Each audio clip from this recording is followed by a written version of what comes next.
Welcome back, YouTube. So today we're going to be covering Augmentation Evoker for Season 1, The War Within, and specifically we will be going over Scale Commander. I just feel it's a better choice. You can make Chrono Warden work, but in the current meta, Scale Commander just really seems to be outperforming Chrono Warden, so um, I am currently rank 1 on the ladder for Solo Shuffle. I ranked 2011, and so things I'm going to tell you today are the things that I use to get rank 1, and you can use these in your matches as well. So we will be going over gear, talents, rotation, and a couple of extra tips with Scale Commander as far as Deep Breath is concerned, and I'll show you that in a little bit. But to go over the gear first, you will be wanting Haste Verse in every single slot that you can get it. There is definitely a cause for having some critical strike. Very, very nice with your eruption casts. A lot of crits. I can get upwards of 2.2 million eruption casts. And so right now I'm running 2 set. 4 set doesn't really seem to be that great right now. Once I do have all the gear unlocked with crafted pieces, I'll be able to let you know more. So if you want to check for updates, you can just catch me live at twitch.tv/JDYadig and see what I'm running at that time. I'll leave my description. In the description, I'll leave my armory as well, so you can see what I'm running. But I swap a lot between Dev and Aug, and so if you really want to know what I'm doing at that very moment, just come into my stream and ask me. But Haste Verse in every single slot that you can get it. And for enchants, I take Speed on my back piece, Crystalline Radiance on my chest, Speed on my wrists. And for crafted weapon, I have, if you want to, for Aug, you would make this Haste Versatility, but this is my dev weapon for now, as you know, this costs 10 Herald, so for right now, I just have the Verse Mastery weapon, but for embellishment, I like Ascendance because it has 100% uptime. It seems to be the best one out of all the embellishments that are available. And then I take Authority of Radiant Power because primary main stat proc is big damage. And then you would use Crafted or Conquest, Hands, Haste Verse, but obviously this is my Verse Mastery one. And for secondary embellishment, for Aug, I would actually replace this versatility with crit, actually. Having a little bit extra crit would be nice, but if you want to take more survivability, you can go with the versatility embellishment. Haste Verse. I take 2 set right now with this because it has haste. And then Haste Verse again with a speed enchant, which I will get an upgraded one once those prices go down. And then Haste Verse Ring, and then a secondary Crit Verse Ring with Haste enchants. And then I'll use the Alacrity Badge, regular Trinket, and that's the gear that I'm running right now. Like I said, it will be optimized further as I get more gear unlocked, but for now, this is what I'm rocking. And again, you can come to my stream and ask me what I'm doing, and I'll let you know. All right, so let's go over the build, and we'll start on the left-hand side. And a little bit different from what I have run in the past. Now, I'll start right away with Enkindled. I like 2 points in Enkindled, and that's because it allows me to unlock this beautiful talent right here, Heavy Wing Baits. So for augmentation, I feel like this is crazy value, especially when I'm pairing this with Menacing Presence. So Menacing Presence knocking enemies up or backwards, reduces their damage to you by 50%, and that also works with Upheaval. And so if you're knocking people up a lot and you're knocking them back a lot, they're just doing 15% reduced damage to you for that duration, which is really nice. But let's say you don't want to run that. You want to run Hardened Scales, and you can put the point to here, Tailwind, or you could put Forger Mountains, or you could put Regenerative Magic for Leech if you really wanted to, but this is nerfed for Aug, so it's not that great, but I like this setup right here. This is the build that I've used to get rank 1, so I'm pretty sure you would find it useful as well. I always take 2 points in inherent resistance unless I'm fighting something that's purely physical damage. This is just incredible value, even though it is nerfed for Aug by 4%. This is still great. This is given. This is given. There is a world where you could get rid of Blast Furnace, However, Fire Breath does pretty good sustained damage. So, but if you didn't want to, you could take Forger Mountains. You could put it into Tailwind. You could even put it into Walloping Blow, or let's say you need some real on-demand healing. You're fighting a sub rogue and you want to live in a duel. You could take Panacea. Um, but other than that, I'm just leaving it in here. Exuberance isn't that great since we're Og. We have a bunch of movement speed effects enhancers, so um, this is good for now. And then Oppressing Roar for your Breath of Eons goes. Rescue standard. You can take Folky Life if you're fighting a sub rogue or something that can burst you down like incredibly fast. Then you take Twin Guardian, which ends up being a huge shield. And then this is standard, and these are standard. So I never really take a Spatial Paradox. I don't really see the value in it with Og. Time Spiral is great value, especially when you're, giving your Warlock an extra port. You're giving your Resto Shaman Aura Master. Like, that's incredible value to me. There is a world where you could, go down this path to get the Source of Magic, if you wanted to. But for me, I like the setup I have right now. I'm like, this is okay and everything, but I'm making the plays myself. I'm not relying on someone else to do things for me. Because a lot of the time they don't come through. So I want to be the carry. I want to do all the damage. I want to make the plays. So that's where this build comes in right here. All right, so on the right-hand side, we'll start from the top down. All of these are standard. We're going to take the 5 Fate, Breath Vions, and then your first kind of choice that you can go through is either Power Nexus or Seismic Slam. So Landslide would cause your enemies to be stunned if they were mid-air, but with this build that I'm showing you right now, we're focusing on just maximum DPS. This is okay. Maybe if you pair it with Forger Mountains, but I don't really find the need to do it. Then the next choice that I have here is between Chrono Ward, which gives you a fat shield. It's like 2.1 million shield after you're done doing all the damage after you Breath the Vions, or you could take Perilous Fate, which I actually like into pure double melee. So let's say like a Windwalker DK or like a Ret Warrior. You stun them with Breath of Vions, another 50% slowed on their attack speed, and then 70% movement speed. That's pretty good. But if I'm not finding that, I just take Chrono Ward. Draconic Attunement standard, Blistering Scale standard, and then if I am running into double melee, I have this setup right here, where it's Molten Blood is actually really nerfed in Arena, and so the shield doesn't end up being like virtually anything that matters. Whereas Regenerative Chitin, Blistering Scales gives you 5 more stacks on the buff up to 20. And then paired that with Reactive High, which Blistering Scales explodes for 50% more damage, stacking up to 10 times. So if you have 20 stacks, it just means that it's doing that much more damage. And again, I would only take this into purely double melee. If I'm not fighting double melee, I'll just take Font of Magic with Molten Blood. And the shield, like I said, doesn't really matter. It's just the fact that, I'm not fighting double melee, so I really don't need this. I like Momentum Shift because just Intellect does more damage.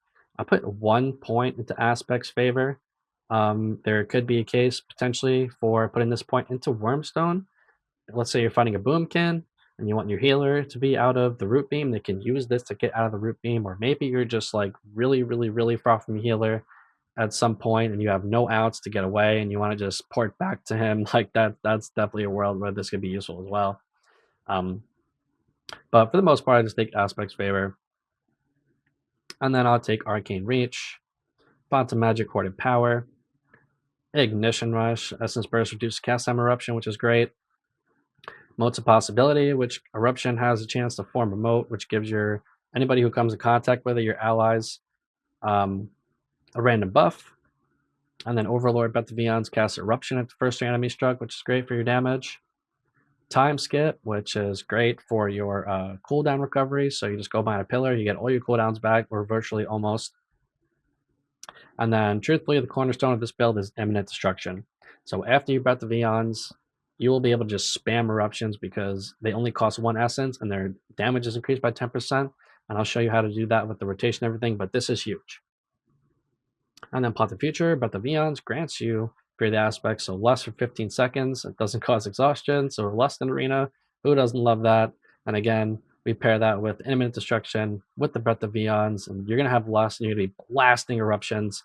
And you can get upwards of 2.2 million eruptions. It's actually nuts. Like Aug damage is crazy. It's slept on. No one's really been playing it, and I've been having a ton of fun, and I've just been actually owning. So creation, so eruption reduces the main cooldown of upheaval by 1 second, which is great. And then rumbling earth, upheaval causes an aftershock at its location, dealing 50% of its damage 2 additional times, which is great for your consistent damage rotation. So just to address the right-hand side of this tree, so stretch time is not really that great. Timelessness is a PvE thing only. Recovered, Restore, Warstone. Prescience is, in my opinion, not that great. It's just an added global that I don't really feel like pressing. The only true benefit to this talent is if you are taking this talent as well, so it gives you a chance for Essence Burst, but I'm not really messing with this side of the tree. Fate Mirror is also pretty bad. It doesn't really do that much damage, even for your allies. Symbiotic Bloom is not that strong. These are just like really defensive talents, and I want to be blasting, so Inferno's Blessing by itself is also really terrible. It doesn't do any damage at all. In a 5-minute game, you'd probably get like 300,000 damage out of this. It's just not worth. And then actually, Molten Embers is currently bugged. I've tested this a bunch. It doesn't seem to be enhancing eruption damage. However, there could be a possibility that it is enhancing your melt armor buff and also your bombardments. But for right now, it seems to be bugged. It's just not working. I've tested a ton, and so your build choice is going to be this one right here. So another thing to note is that these motes of possibilities look like this right here. And when you come into contact with them, it'll give you a random buff. So the two most common seem to be Symbiotic Bloom, and then you can also get Inferno's Blessing as well. Not that big of a deal. It's not a game changer, but a nice little added benefit to keep track of. Alright, so moving on to the Hero Talent Scale Commander tree here. Mass Eruption. So when power spells cause your next eruption to strike up to 3 targets, and then when striking less than 2 targets, eruption damage is increased by 50% for each missing target. So this is where I'm able to get like 2.2 million eruptions, especially when there's when they're isolated. Black spells deal 20% increased damage, which is huge. We love that because upheaval is black damage, eruption is black damage, so Breath of Eons is black damage, so all of that is just increased by 20%. We love that. Then Mass Eruption marks your primary target for destruction for the next 6 seconds, so you and your allies have a chance to proc a Bombardment, which is an NPC drive-by flyover that does splash damage, which is great, does a lot of damage actually. Then Onslaught gives you charge of Burnout, which is great. Melt Armor, so Breath of Eons causes enemies to take 20% increased damage from bombardments and essence abilities for 12 seconds. So that's when, imminent destruction is getting massive value because you Breath of Eons, and then you have imminent destruction. It costs 1 essence, and you have less, so you're just blasting eruptions. 20% amp, 20% amp. It's just amazing damage. And bombardment reduces the cooldown of Breath of Eons by 1 second, so you have your Breath of Eons up more frequently, and then you pair that again with time skip, so it's up even sooner. And then Unrelenting Siege for each second you're in combat. Azure Strike, Living Flame, and Eruption deal 1% increased damage up to 15%. And then I love Menacing Presence with Aug over Hardened Scales, but you could take either one. But I do like this with because upheaval knocks your target up, they do reduce damage. You knock them back with Wing Buffet, they do reduce damage. Tail Sweep them, they do reduce damage. It's pretty good, and you can time skip to get all these things back too as well. So it's up pretty frequently, and I find it to be incredibly valuable with Aug. And then Extended Battle Essence ability extends your bombardments by 1 second. So I'll show you real quick what that looks like. So again, when you press an Empower spell, you get a Mass Eruption. Now when you press Eruption, it marks them with bombardments. So when you use Essence abilities, you see the bombardments flying over, so that's contributing to your Deep Breath cooldown reduction. That's increasing your damage from your Essence abilities, so very nice. Just keeps that rolling. And then Slipstream, Deep Breath resets a hover, cooldown on hover charges, both of them. And so that's something that is probably overlooked. So you can hover twice, and then Breath of Beyond's, and then boom, both those charges are back. It's actually crazy. And then you can just time skip again too, so like it's up even sooner, yeah. And then maneuverability, so Breath of Beyond can now be steered in your desired direction, and then it burns enemies for volcanic damage over 12 seconds. And there's actually a way to have your deep breath be tighter turns, and I'll show you how to do that right now. All right, so I'm going to show you how to get tighter turns on your deep breath. So you're going to go to your settings and type in turn. And for your secondary keybinds for turn left and turn right, you're going to make these keybinds that are going to be easier to press. So for me, I strafe with A and D. And so I simply just made alt modifiers for this. You can use shift, you can use control, whatever works better for you. But then just make sure that your min and your max keyboard turn speed are 10 and 10. And you're going to press those keybinds while you're deep breathing. And then you will be able to zigzag like this. And hit all these people, zigzag and turn, and they can't avoid it. So that's why I do these settings, and that will allow you to do that. All right, let's go over the honor challenge real quick. So divide and conquer is actually not terrible with scale commander, because with maneuverability, as I showed you, you can steer the deep breath and zigzag it, and it actually creates the wall, and you can damage through it, which is huge. This used to be bugged for the longest time, and it's still bugged for devastation, but for augmentation, it does work. So nullifying shroud is great for anything that has like instant crowd control that they can peel you like right away. So I can put this up before I do my big go, and they can't peel me. And if I pair that with obsidian metal, which I often do, then they can't do anything to me. I'm actually immortal, so that's good. Dream projection I really don't use that often, but you can use it into things like Ret Hunter, where you can dispel the trap as long as he's not playing Diamond Ice, or you can dispel the Hodge. So anything that can be dispelled, you can dispel it with Dream Projection. On the 1 minute CD, just nice added utility. I pretty much take Scouring Flame into everything nowadays. I mean, Priests are good, Pallies are good, Druids are not that good, but I still do see them. And this can get a lot of value, especially when you tip Fire Breath in your opener.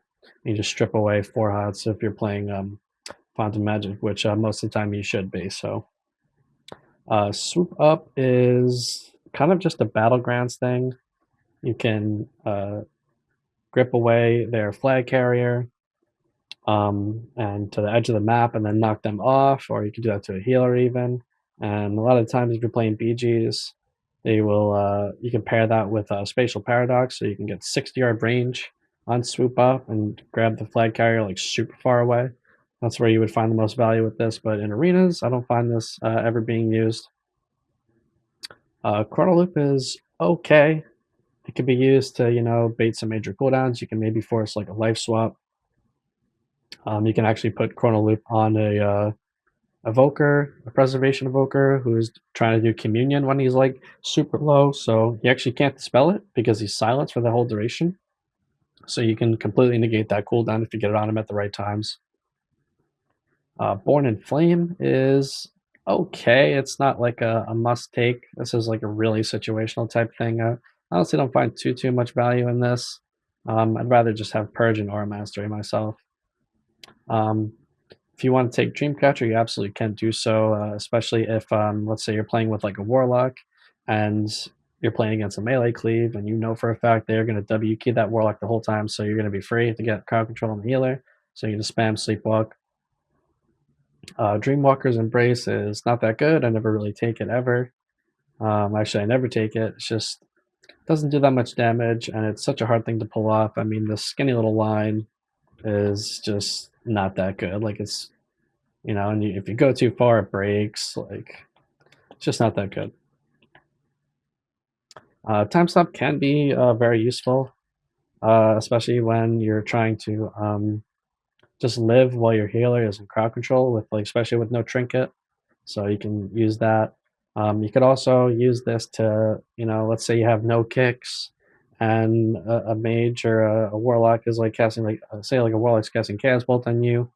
You can just time stop it and immune it. But generally, I take this into subtlety rogues because they just have so much frequent crowd control that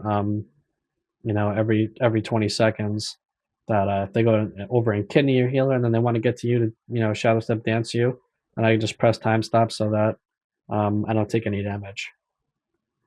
And then on Burn and Flight, I pretty much never take off. It's just too good of a talent, being 25 yards range. I don't want to be slowed. I don't want to deal with it, so I never take this off. And then Obsidian Metal, I always really never take off because for our big one-shot opener that I like to do, or strong opener, I just like to wall so I can't get kicked, and I'm just blasting the entire time. And yeah, so those are the honor talents right there. All right, so we're going to go over the damage burst rotation. I'm going to show you your opener. And a couple of things to keep in mind is, what do you want to use tip scales on? So if you're looking to purge right away, I would use it on tip fire path, but if not, I'll just use it on upheaval. And then before I do my go, I like to stack up unrelenting siege all the way up to 15%. And then I can also hover once or twice before my big go because Breath of the Ends just resets the cooldown of both my hover charges. And so as I step into the arena, I like to make sure that I have an Ancient Flame up already. So I'll make sure that I press my Emerald Blossom. So I'll go into the arena, I'll start slowing people fishing for Essence Burst procs. With Azure Strike, just kind of waiting for this to get up all the way to 15%. I got 2 procs perfect, so then I'm going to Ebb and Might. I'm not going to use a Pressing Roar here. I'm going to use it after for some CC on my healer, but then you can deep breath and then you wall even and spam eruptions. All the way to the end. Look at this. This is actually crazy. I'm just never ending spamming eruptions. Cost 1 essence with imminent destruction. I have lust and just blasting. So all the way to the end. And then when you run out, just Living Flame, get a proc, boom. Use down eruption, extend that Ebb and Might. Azure Strike in the meantime. And then my Ebb and Might is off cooldown again. Use Ebb and Might again. Both my empowers. Launch that for proc, got it. Spam eruptions. And now I can continue to cast Living Flames if I want to. Fishing for procs, trying to extend my buff. And now, kind of light on Essence, I'm kind of light on CDs. So I'm just going to try to get behind the pillar, get a time skip out. And then I have another go again, so this is my second one of the match, right? So now I can Pressing Roar, Ebb and Might. One take here, one take here, fly. Turn around, stop blasting. Wall even, make sure I can't get kicked. And blasting. So the reason I save for the second one is because, Pressing Roar that is because they don't likely have a trinket for this. But usually in arena, like, people like to trinket the first thing that hits them. Sometimes I know I do. They like to trinket the first thing that hits them, so they'll just... A Pressing Roar won't really get that much value then. And if you want to, you can pick up these motes and get random buffs. But outside of that, all you're looking to do is you're looking to pair up your Ebb and Might with your teammate cooldowns, but it's not incredibly important to do that, but I would advise you to kind of look for it if you can. And then Ebb and Might before your empowers always. Tip there, why not? For faster casts. And just blasting eruptions the entire time, and when you run out, Living Flame. Got another proc, spend it on eruptions, extend your buff. And that's it, that's your rotation. Alright gamers, thank you so much for checking out my augmentation guide. If you have any questions, leave it in the comments below. And if you want to catch me live, you can do so on twitch.tv/JD_yadig. So thanks again for checking out today's video, and I will see you in the next one.